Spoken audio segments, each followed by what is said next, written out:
राजस्थान में अजमेर का Sophia girls school देश में लड़कियों के सबसे नामी स्कूलों में एक। सोफिया गर्ल्स स्कूल में बड़े बड़े रसूखदार लोगों की बेटियां पढ़ने आती थीं।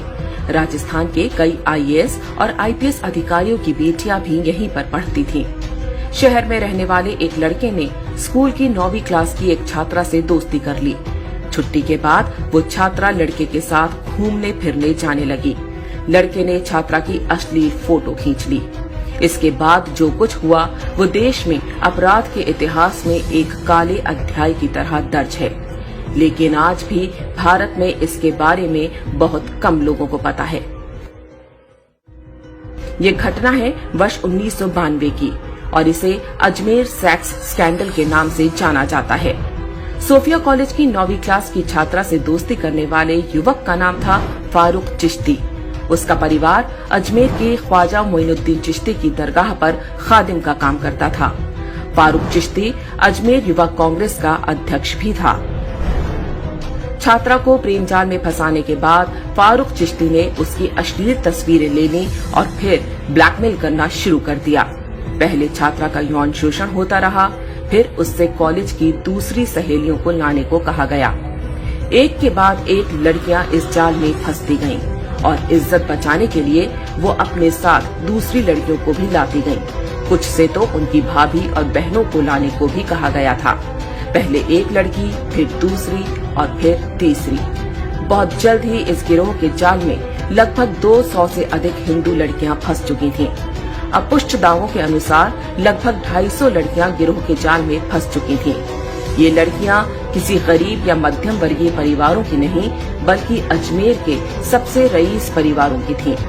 यह सब कुछ होता रहा और किसी लड़की के घर वालों को भनक तक नहीं लगी।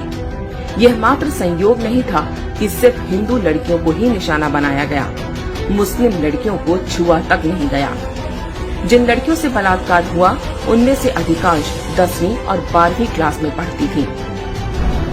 मास्टरमाइंड फारूक चिश्ती अकेला नहीं था, उसके साथ अजमेर शरीफ दरगाह से जुड़ा एक पूरा गिरोह सक्रिय था।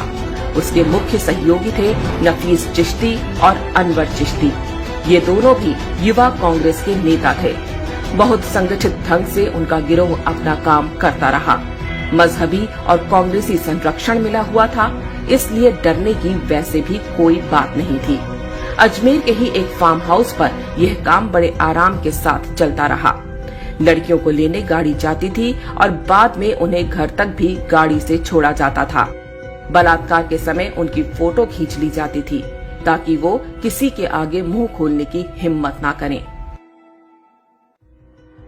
उस जमाने में आज की तरह डिजिटल कैमरे नहीं होते थे। तब कैमरे की रील ढूंढने जिस स्टूडियो में गई वह भी एक मजहबी व्यक्ति का था। स्टूडियो वाला भी एक्स्ट्रा कॉपी निकालकर अलग से लड़कियों का यौन शोषण किया करता था। ये ब्लैकमेलर्स स्वयं तो बलात्कार करते ही अपने दोस्त यारों को भी उपकृत करते। जिन लड़कियों के साथ बलात्कार और ब्लैकमेलिंग हुई उनमें से कुछ ने आत्महत्या करनी शुरू कर दी। एक ही स्कूल की छात्राओं का इस तरह आत्महत्या करना ही मामले की पोल खुलने का कारण बना। शुरू में पुलिस ने 8 आरोपियों को गिरफ्तार किया। समाज में बदनामी के डर से अधिकांश लड़कियों के परिवारों ने पुलिस में शिकायत दर्ज कराने से भी मना कर दिया। जो 12 लड़कियां हिम्मत करके पुलिस के पास गईं, उनमें से भी 10 बाद में पीछे हट गईं, क्योंकि आरोपी उन्हें धमकियां दिलवा रहे थे। बाकी बची 2 लड़कियों ने ही केस को आगे बढ़ाया। उन्होंने अकेले 16 आरोपियों की पहचान की। यह वो दौर था जब बलात्कार जैसे अपराधों में कड़ी सजा नहीं होती थी। घटना के 6 वर्ष बाद जिला न्यायालय ने 8 आरोपियों को उम्र कैद की सजा सुनाई, लेकिन मुख्य आरोपी फारूक चिश्ती ने खुद को मानसिक रोगी घोषित करवा लिया, जिससे उसके मुकदमे की सुनवाई लटक गई। जिन आरोपियों को उम्र कैद हुई थी उनकी भी सजा को 10 साल की जेल में बदल दिया गया। एक फरार आरोपी सलीम नफीस 19 वर्ष बाद साल 2012 में पकड़ा गया। बाद में वह भी जमानत पर छूट गया। जब इस बलात्कार कांड का भंडाफोड़ हुआ तो राजस्थान में कांग्रेस का पूरा सिस्टम आरोपियों को बचाने में जुट गया। जो भी सामने आता उसे डरा धमका कर चुप करा दिया जाता। कहा गया कि आरोपियों पर कार्रवाई हुई तो सांप्रदायिक माहौल खराब हो जाएगा। बलात्कारी एक मजहब विशेष के थे, इसलिए मोमबत्ती गैंग भी तब लड़कियों के बजाय बलात्कारियों के समर्थन में खड़ा हो गया था।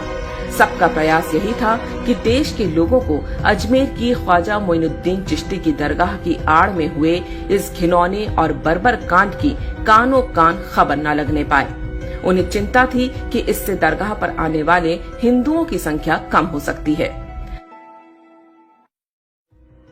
वास्तव में अजमेर गैंगरेप कांड की शुरुआत लव जिहाद से हुई थी। पूरी तरह से धार्मिक पहचान के आधार पर हिंदू लड़कियों को जाल में फंसाया गया। हिंदू आश्रमों और साधु संतों पर बेहूदी फिल्में बनाने वाले जिहादी बॉलीवुड ने भी कभी अजमेर के खादिमों के हाथों हुए इस बलात्कार कांड पर कोई फिल्म नहीं बनाई।